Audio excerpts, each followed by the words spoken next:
से गंगा में स्नान करने से आपका पाप नहीं धुल जाता है। आपने कितने लोगों को जुल्म किया है, चाहे वो किसानों के ऊपर लाठी बरसाने का काम हो।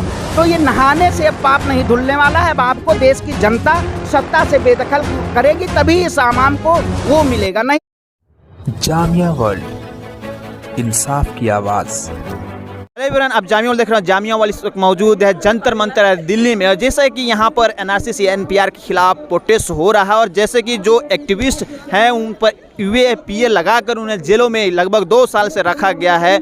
ओवरऑल हमारे साथ हैं श्रवण पांडे जो कि अयोध्या से आए हैं, धर्म की नगरी।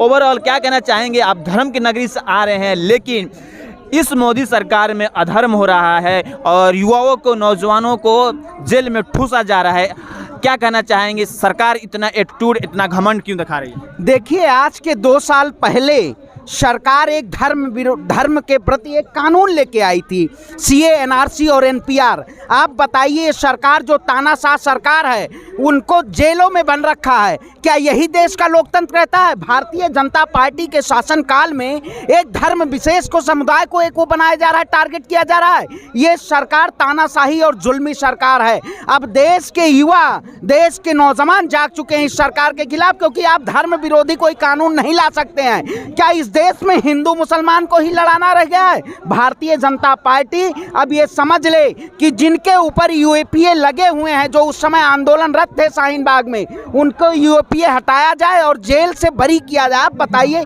इस सरकार में अगर लोकतंत्र में आवाज उठाना, लाठी और डंडे जैसा वो प्रहार करना, क्या यही लोकतंत्र क्या है? भारतीय जनता पार्टी ने उस आंदोलन में कितने षड्यंत्र रचे आपने देखा होगा। देश में किसान आंदोलन हुआ, इससे पहले सीए, एनआरसी के आंदोलन हुए, उसमें इस सरकार ने कैसी अपनी घटना को दिखाया। उसमें गोलियों, लाठी डंडों, पानी की बौछारों से इन्होंने करने का काम किया। लेकिन अब देश के युवा रुकने वाले नहीं है, इस सरकार के खिलाफ आवाज उठाते रहेंगे। क्या कहना चाहेंगे? जिस तरह से शाहीन बाग हो या जामिया पर गोली चलाने वाले राम भक्त को एक तरह से बेल मिल जाती है, जबकि हिंदुस्तान को जोड़ने के लिए बात करते हैं सीए एक्टिविस्ट, उन्हें जेल मिलती है, वो भी यूएपीए और टेररिस्ट एक्ट लगाई जाती है। ये कैसा अधर्म हो रहा है?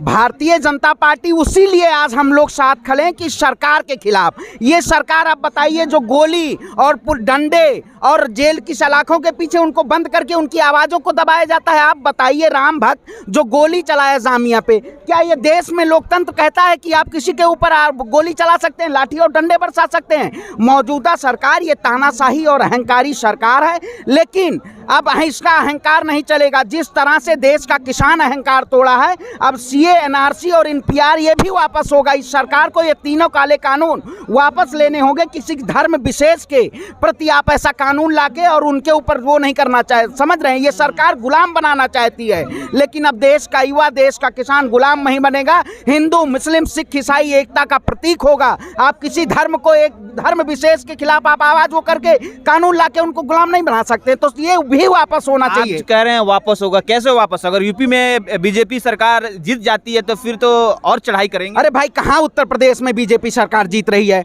उत्तर प्रदेश में तो भारतीय जनता पार्टी का सुपड़ा साफ हो रहा है। मैं उत्तर प्रदेश के अयोध्या से आता हूँ। आप बताइए, भारतीय जनता पार्टी ने उत्तर प्रदेश में कौन सा विकास किया है? आप एक, क्या मैं मुस्लिम हूँ तो आप मुझे जेल में भर देंगे? क्या यही इस देश का लोकतंत्र कहता है? तो उसीलिए अब की बार हिंदू, मुस्लिम, सिख, ईसाई सभी लोग भारतीय जनता पार्टी के खिलाफ हैं और इसके खिलाफ आवाज बुलंद हो रही है। उत्तर प्रदेश में वोट की चोट से इस सत्ता के बेदखल किया जाएगा। और क्या कहना चाहेंगे तमाम, जैसे कि बहुत अरसा होता है कि एक तरह से इंटेलेक्चुअल पढ़े लिखे नौजवानों को 2-2 साल तक एक तरह से जेलों में भर दिया जा रहा है और टॉर्चर किया जा रहा है। ख़ासतौर पर खालिद सैफी को आपने देखा होगा, जाना होगा कि वो पहले दिन जब उनको पुलिस पकड़ के ले गई तो पूरा एक तरह से हेल्दी थे, लेकिन जब उनको फोटो देखा गया, उनको व्हील चेयर पर देखा गया। इतना ब्रूटल, इतना निर्दयता क्यों सरकार दिखा रही है? देखिए, सत्य परेशान हो सकता है लेकिन पराजित नहीं।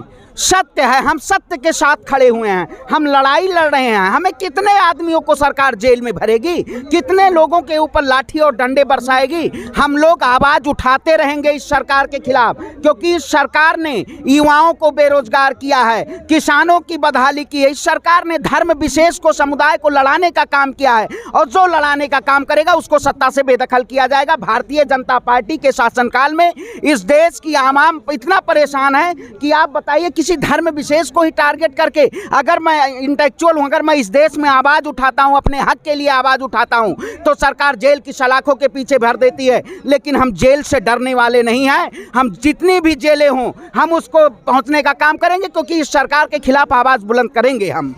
काशी कॉरिडोर बनाने के लिए तमाम दुकानें को उजाड़ी गई, उनको ऐसा माना जा रहा है कि उनको भी मुआवजा नहीं मिल पाया है। तो एक कैसा मतलब धर्म नगरी बसाने के लिए कैसा एक तरह से अधर्म हो रहा है कि जो गरीब मजदूर का वहाँ पर दुकानें था उन्हें मुआवजा नहीं मिला।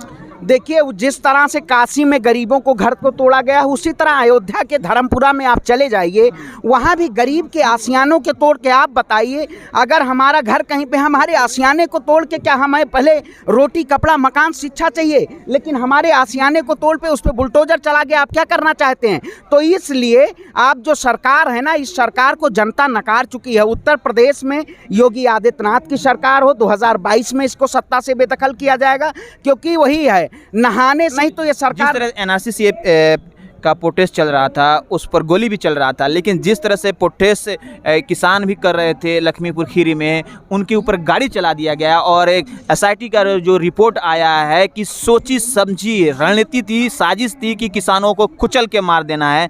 तो इस पर क्या कहना चाहेंगे? देखिए, आप बताइए, कल वही एक पत्रकार के साथ अगर सवाल पूछना तो भारतीय जनता पार्टी के मंत्री अजय मिश्रा टेनी वो क्या आवाज़ करते हैं? वो कहते हैं अरे बंद करो कैमरा के, यही इस देश में लोकतंत्र। अरे मंत्री जी चुप रहिए, देश का लोकतंत्र है, ये आपकी तानाशाही सरकार नहीं चलेगी। आपसे सवाल पूछा जाएगा और आप ये देश के किसानों के ऊपर जो सुनियोजित आपने ये घटना करवाई है, इसका जवाब देना पड़ेगा। और योगी आदित्यनाथ जी, इनको बर्खास्त करिए, इनको सत्ता से इनको बर्खास्त करना चाहिए। आखिर क्यों नहीं?